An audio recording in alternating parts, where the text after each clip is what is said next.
and welcome to this week's Wildlife Matters podcast. With the summer solstice just around the corner, we invite you to join us as we explore the enchanting Avalon Marshes. These wetlands, rich with reeds and shimmering waters, lie at the heart of the Somerset Levels, close to the legendary town of Glastonbury and its famous Tor. Before we dive into this week's adventure, though, we will pause to enjoy the tranquil sounds of water and wind. Take a moment with us to let the gentle breeze and birdsong transport you. This is your chance to unwind and let everyday stress melt away on this week's Wildlife Matters Mindful Moments. But first, let's dive into the wild side of the news with fascinating wildlife and nature stories in this week's Wildlife Matters Nature News.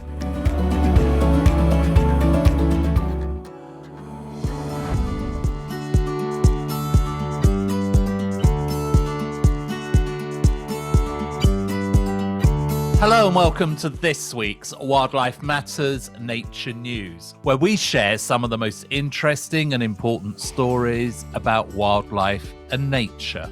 Our first story this week looks at how marine bycatch is affecting seabirds, dolphins and whales in the waters of the southwest. Bycatch means accidentally catching marine animals and birds in commercial fishing boats and trawlers.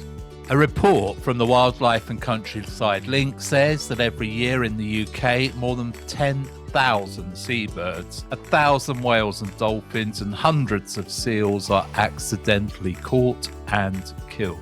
Devon Wildlife Trust says stronger action is needed to stop thousands of marine animals being accidentally killed in commercial fishing nets every year. Carly Koshiardi, the Marine Nature Recovery Officer at Devon Wildlife Trust, told Wildlife Matters that bycatch is seriously underreported and under-monitored.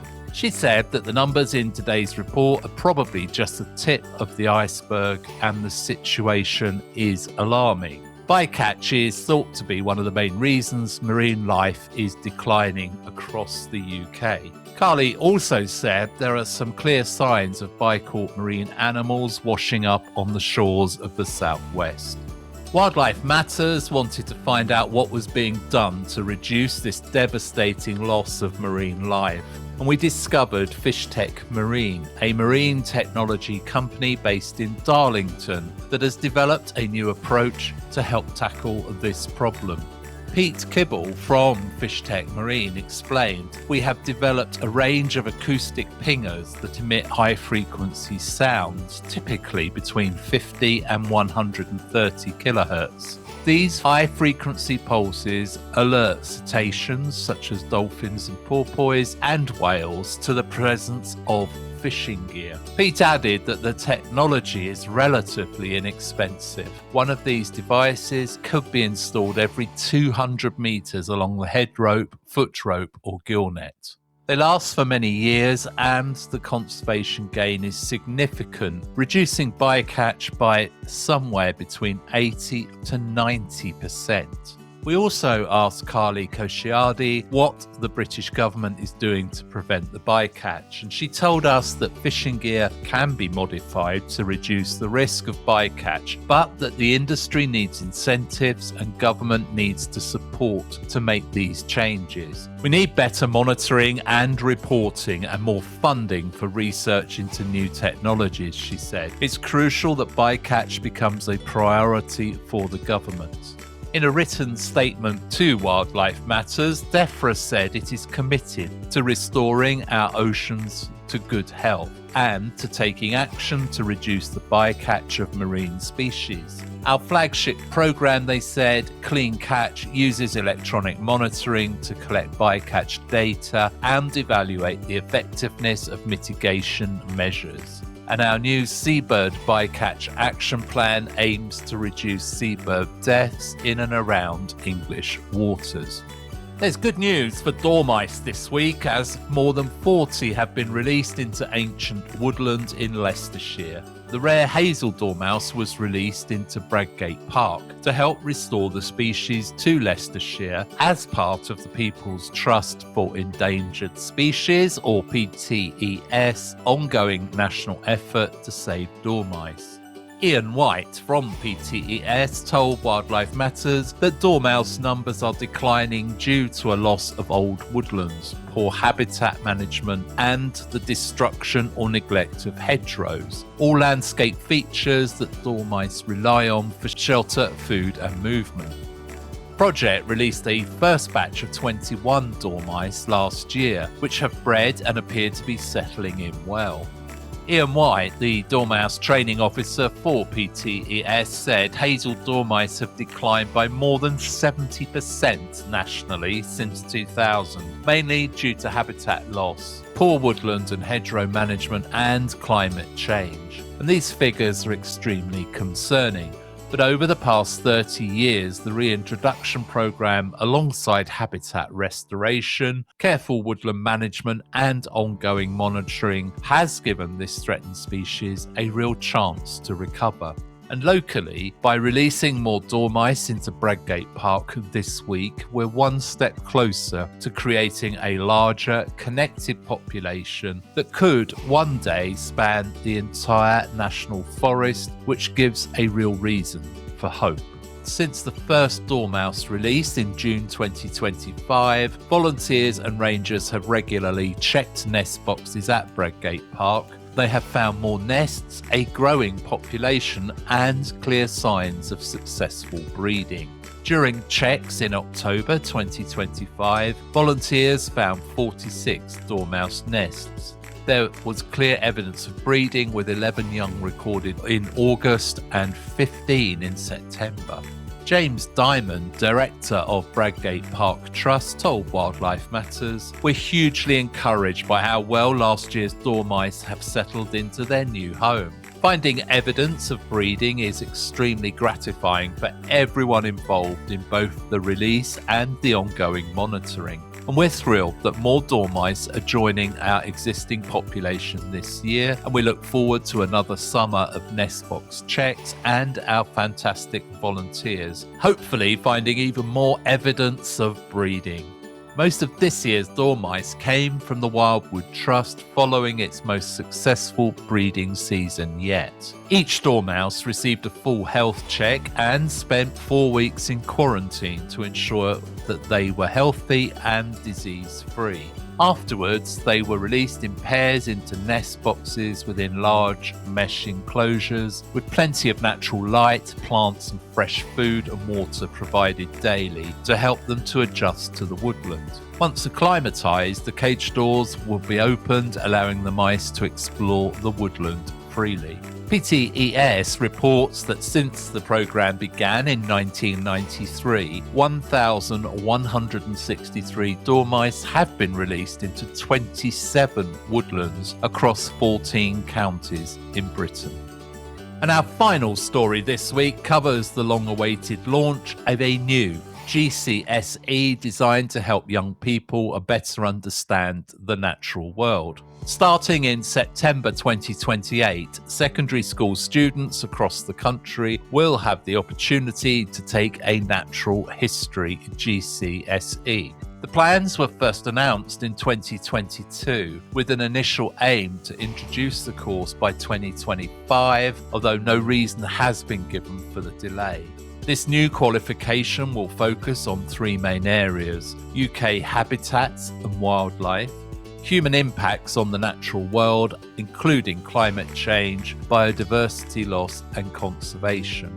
Students will spend at least 20 hours outside the classroom conducting fieldwork, gaining hands-on experience and applying their knowledge in real-world settings. The government is inviting input from pupils, parents and teachers, and from wildlife and nature NGOs and groups through consultation as it prepares to launch this new GCSE. A 12-week consultation has begun to gather feedback. Steve Backshall, presenter of TV's Deadly 60, described the announcement of the new GCSE as a massive day. And Steve continued, after years of everyone in British wildlife and conservation banging the drum, Education Secretary Bridget Phillipson has listened. At the heart of this new GCSE will be a deep understanding of UK habitats and wildlife, as well as human influences on the natural world. So to everyone who has worked so passionately on this project, huge congratulations. To make sure your voice is heard, please take part in the consultation, which you can find on the government website, or we will include a link in our show notes. And that has been this week's Wildlife Matters Nature News.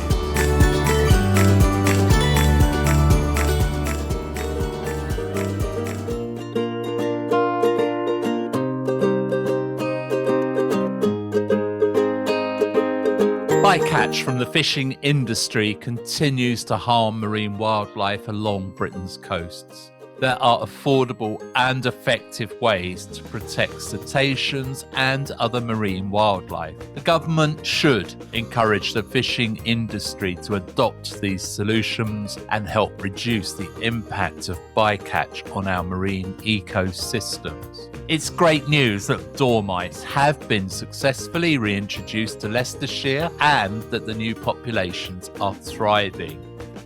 And the announcement of a new nature-based GCSE is also positive good news, even if waiting until 2028 feels a bit too long. Now, let's take a moment to enjoy the soothing sounds of nature together. Picture yourself at the edge of a calm lake with a gentle breeze moving through the reed beds as you relax and enjoy this week's Wildlife Matters Mindful Moments.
We hope you enjoyed the sound of the breeze rustling through the reed beds on this calm, warm, early summer day.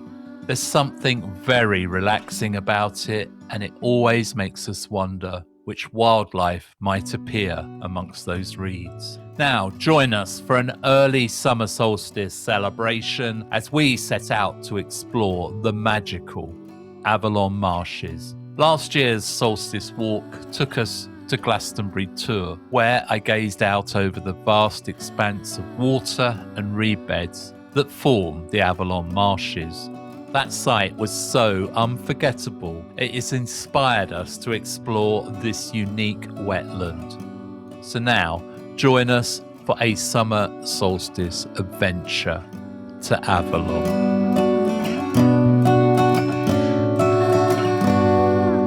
Hello and welcome to this week's Wildlife Matters main feature. Come along as we set out on another adventure to discover the wonders of wildlife and nature together. In recent years, we've marked the summer solstice at famous places such as Stonehenge and the Glastonbury Tour. This year, though, we wanted a change. Instead of joining the crowds at the ancient sites, we chose a quiet woodland sanctuary. This glade sits among broadleaf trees and the air feels full of promise. With the owner's permission, we've parked here, ready to make our own solstice memories. Last night, we cooked marinated tofu over the campfire, listened to a muntjac barking and the tawny owls calling, and felt bats swoop close by as the fire embers lit the glade. The night sky above was full of stars quietly shining over us. The usual noise of daily life had faded, and we felt a deep sense of peace. At 3:30 a.m., we got up in the quiet before dawn, feeling excited as we waited for the first light of the solstice sun. The kettle whistled on the stove, and with hot drinks in hand, we watched the sun rise at 3:42 a.m. It feels like the perfect moment in nature. After enjoying the company of the woodland wildlife and a hearty campfire breakfast, we tidy up and set off, feeling refreshed, on the winding 20-mile journey to our summer solstice sanctuary. Today's adventure takes us to a 500-acre national nature reserve, which has a great mix of habitat, mainly wetland, but also wet woodland and heathland. I've looked forward to this visit for over a year, ever since I saw the patchwork of lakes and marshes and reed beds from the top of the Glastonbury tour last solstice. Now, here we are at Avalon Marshes, in the heart of the Somerset Levels. The site was used for peat extraction until as recently as the 1960s, but its history dates back over 6,000 years to the Neolithic period. Today, there are three main big bird species to look for here. Now, we're not expert birders, but we do love all wildlife, and these three are truly special. We hope to see the marsh harrier, the great white egret, and I'm excited that today might be the day I finally see a bittern, even though I've heard them many times before. Today we're visiting Shapwick Heath National Nature Reserve that's managed by Natural England, and Shapwick Moor, which is managed by the Hawk and Owl Trust. There is a visitor centre that offers information, a cafe, a craft shop, replica historic buildings, a classroom, a meeting room, there's car park and toilets. The centre is at the heart of the area's nature reserves, but since we had a full day ahead, we didn't stop to explore. Instead, we started our day on the ancient Sweet Track. The Sweet Track, an ancient causeway named after Ray Sweet, who rediscovered it in 1970, was constructed in around 3807 BC, making it the second oldest timber trackway found in Britain and dating back to the Neolithic period. This remarkable pathway spans approximately 1,800 metres or 5,900 feet. That's about 1.1 miles. And it was built along the route of an earlier structure known as the Post Track. It traverses what was once a marshy landscape connecting a then island of West Hay to a ridge of high ground at Shapwick. As part of a network that once crisscrossed the Somerset Levels, the track was made of wooden poles that were driven into the waterlogged soil, supporting a walkway composed primarily of end-to-end oak planks. Various artifacts, including a jadeite ceremonial axe head, have been discovered in the surrounding peat bogs. Although it was only in use for about 10 years before being abandoned, which was most likely due to the rising water levels, the Sweet Track was rediscovered in 1970. Most of it remains in its original location, with active conservation measures in place, including a water pumping and distribution system to keep the wood damp. Today, some sections of the original track can still be seen in the Somerset Museum. Like much of Avalon Marshes, Shapwick Heath is made up of peatland. In the 1960s, machines removed large amounts of peat from here for horticulture. And today, the area has been transformed into a mix of habitats, including wildflower meadows, water-filled ditches, hidden fens, wet fern woods, and open water surrounded by reed beds. We begin our walk at the Shapwick Moor, which was a former arable farm that the Hawk and Owl Conservation Trust are now manage. It is immediately clear that this area of land is different. It's higher and it lacks the wet, boggy habitat. It's patchwork of hay meadows full of wildflowers and life. I stop to look around. This is the perfect place for field voles and other small mammals and birds, which in turn attract the owls and raptors that the area is being managed for. Now, I'm not an expert on farmed habitats, but this looks like a traditional field with wide edges and strips of rough grassland, full of tall herbs and grasses. And these areas provide important pollen and nectar from spring to late summer, supporting many plant-eating and predatory insects. As a result, rough grassland near bird nests gives birds a local supply of insects, making it easier for them to feed their chicks. The wild plants here, such as hogweed, cow parsley, thistles, ragworts, and teasel, can be vital sources of pollen and nectar, but also provide seeds for the birds. Rough grassland is also a key habitat for amphibians and grass snakes, mainly when situated near ponds or other water bodies, as well as for reptiles and small mammals. The rough clumpy grassland gives carder bees a safe place to nest in the summer and offers shelter for many other insects all year round, including those that spend the winter at the base of the tussocks, hollow sterns and seed heads. I can see how this area is managed to create aquatic habitats like ponds, seasonal pools and ditches. These support lots of insects, which in turn attract amphibians and reptiles, and these animals become food for the owls and raptors. It's well designed, an almost natural food chain that supports all the species here. As we head back across Shapwick Heath, excited to explore the diverse habitats here that include heathland, wetland reedbeds, wet grassland and woodlands. We make our way toward the wet woodlands, a habitat I find fascinating with the willow and alder trees. Since wet woodlands are so hard for people to reach, they remain some of the most natural habitats here in Britain. They might be floodplain woodlands, which change a lot with the flooding during the year.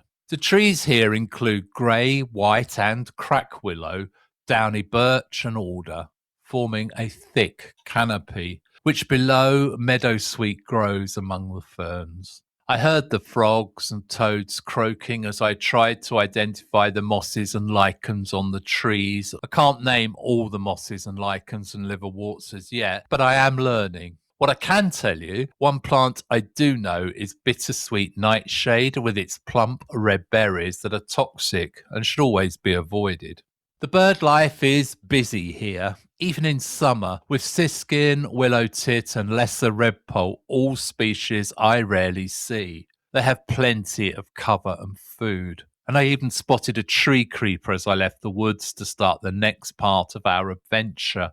I took the path that runs parallel to the south drain to find a set of 4 hides that may help us find the big 3 we mentioned earlier. One of the site's features is the architect-designed tower hide, with a large platform base and steps leading to an elevated hide topped by a stylish overhanging roof.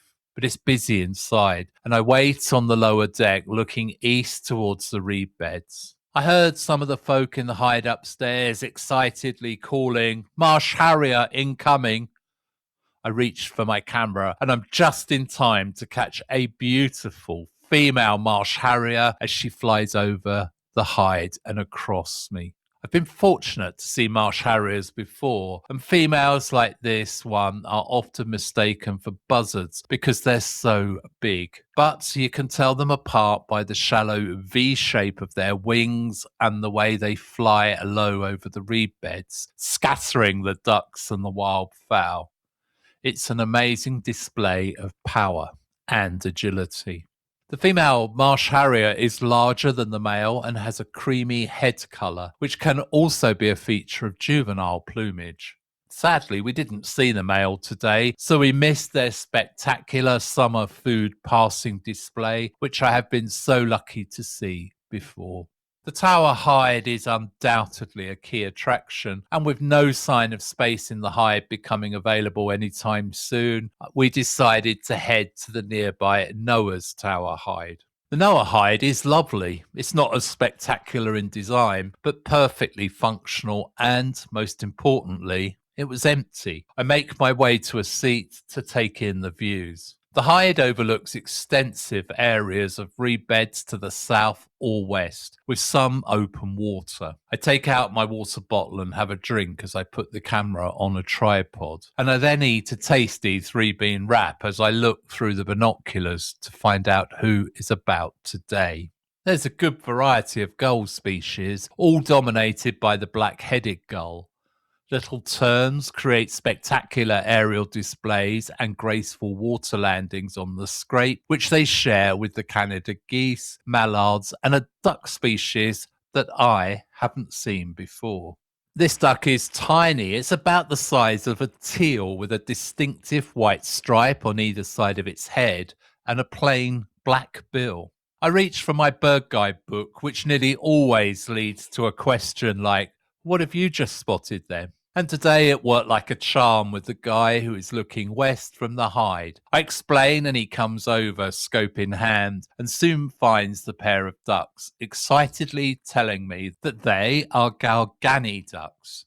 He goes on to tell me that they're a rare sight as they are summer visitors who overwinter in Africa. We spent some time discussing ducks and waders, and somehow I learned about his life history before finishing my cup of tea and getting back to it.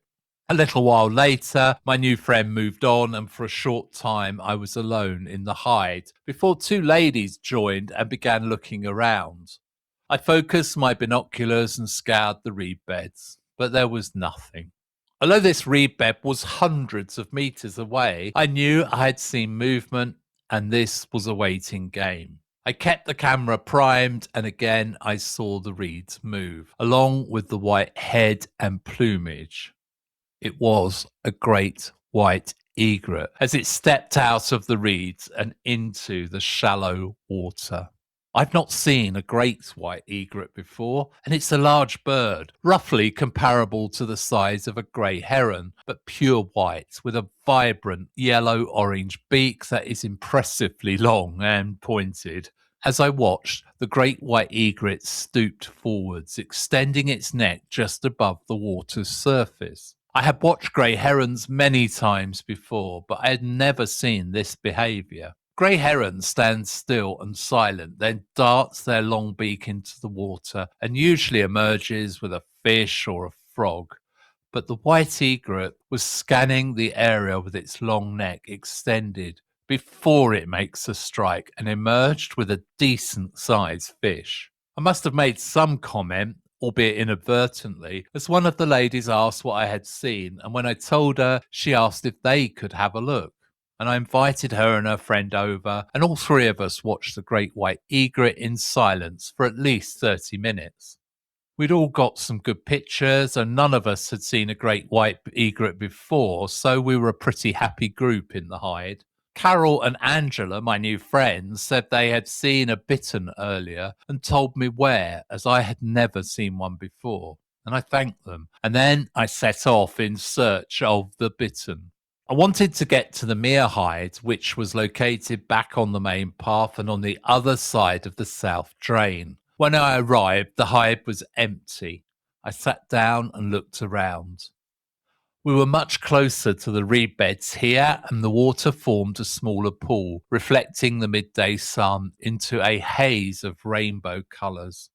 There was a collection of ducks, gulls, and a pair of Canada geese on the pool, and the reeds were busy with warblers darting in and out of them. I couldn't see the nests, but the frequency of visits made me pretty sure that they were feeding chicks. The bearded reedling is a stunning bird. I watched the male perched on the side of a reed stem that reminded me of a surfer riding a massive wave, staying steady as everything around him tossed around by the breeze through the reeds. To the right of the pool was an old branch raised above the water's surface, a classic perch for one of the most colourful bird species. I focused the camera onto the perch and waited. Kingfishers are curious as they are elusive birds, and I have often waited in silence to see them, only to find they've been watching me from a perch just out of my eye line. But today was different. I guess with chicks in the nest, the pair were focused on feeding the hungry mouths that were in the hole in the bank just a few hundred meters away. Over the next 10 minutes, I managed to capture a collection of pictures of both adults with and without fish, perched and diving.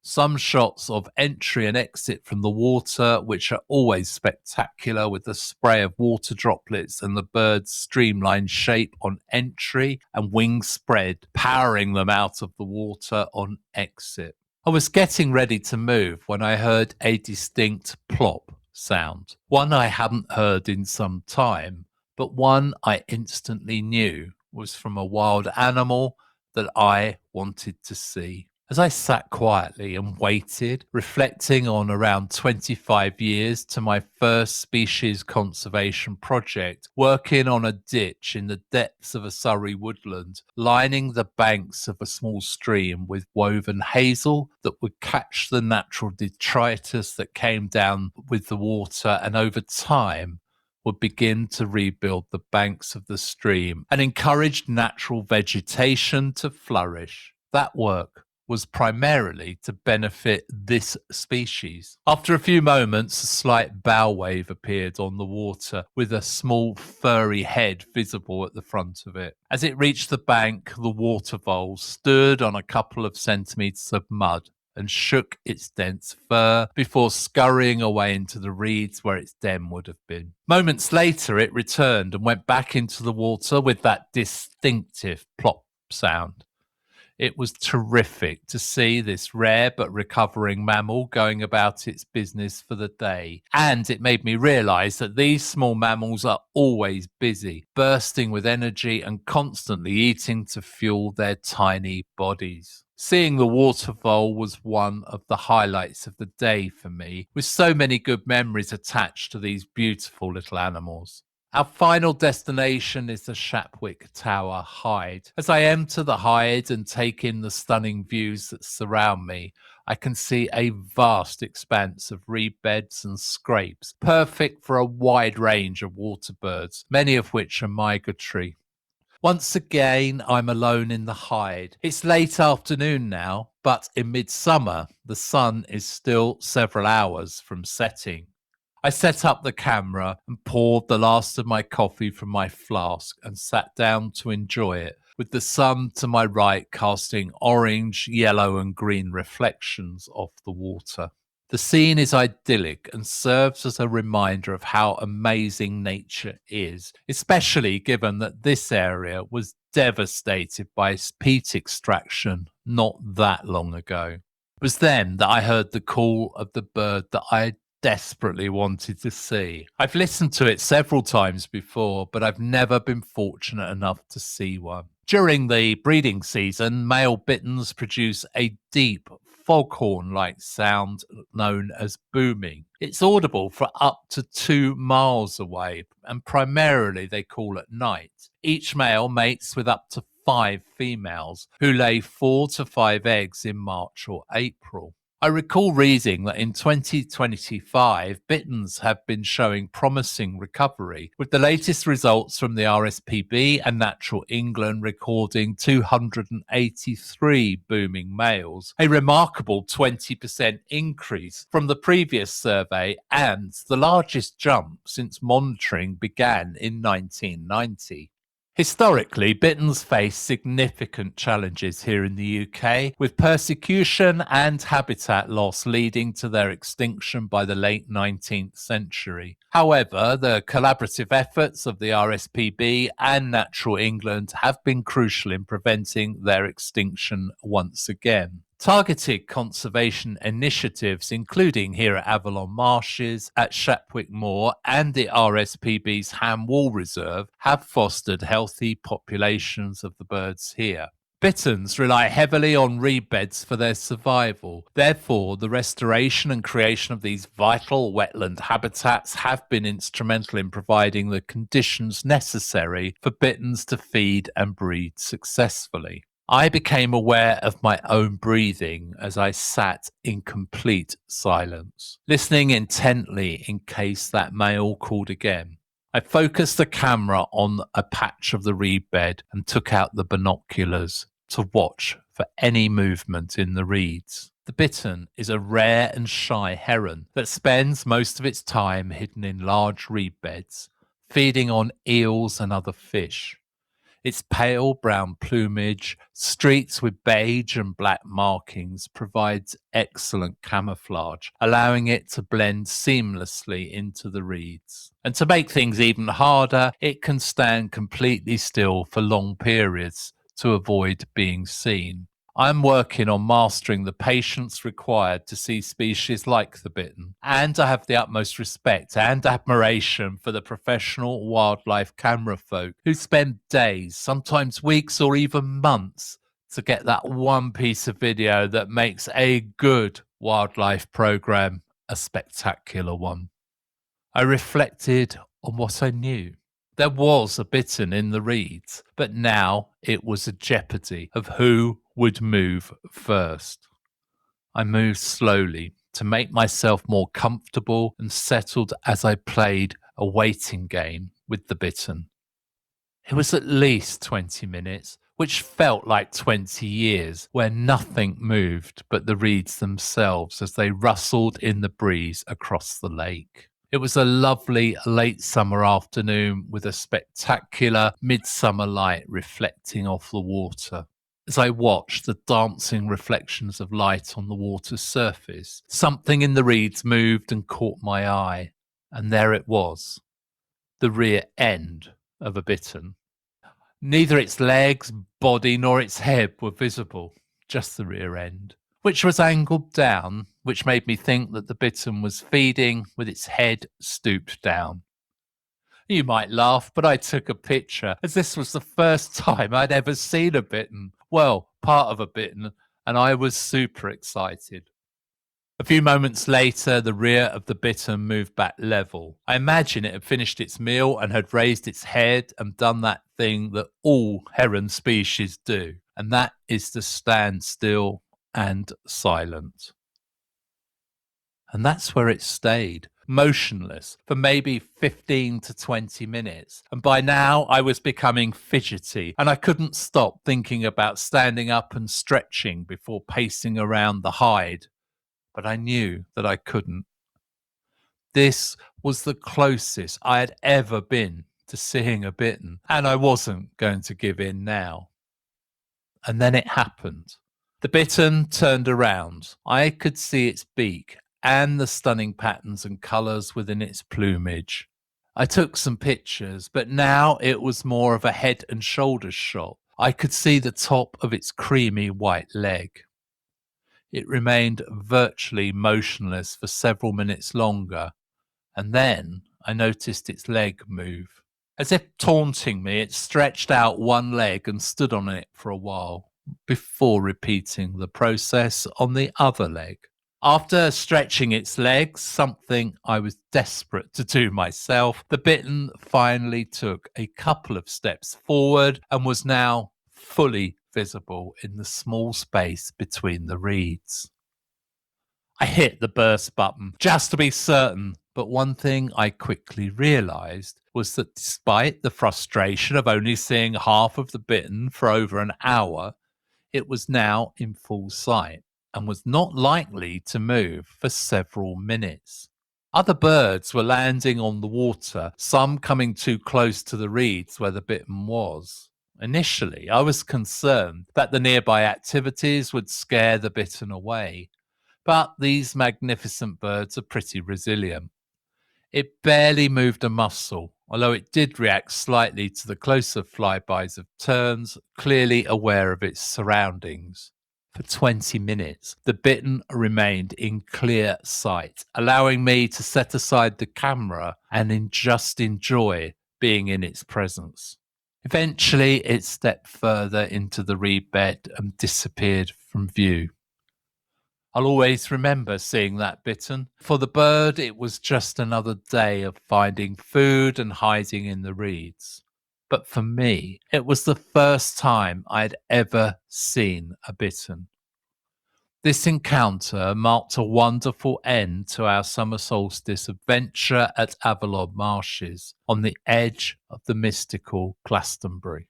We'll certainly return as we've only explored a fraction of this magical reserve. After speaking with a member of the Wildlife Trust team at Calcott, I'm eager to visit West Hay Moor, and I haven't been to Ham Wall, the neighbouring RSPB reserve. So that is another adventure to look forward to. I hope you've enjoyed our summer solstice adventure to Avalon Marshes on this week's Wildlife Matters main feature.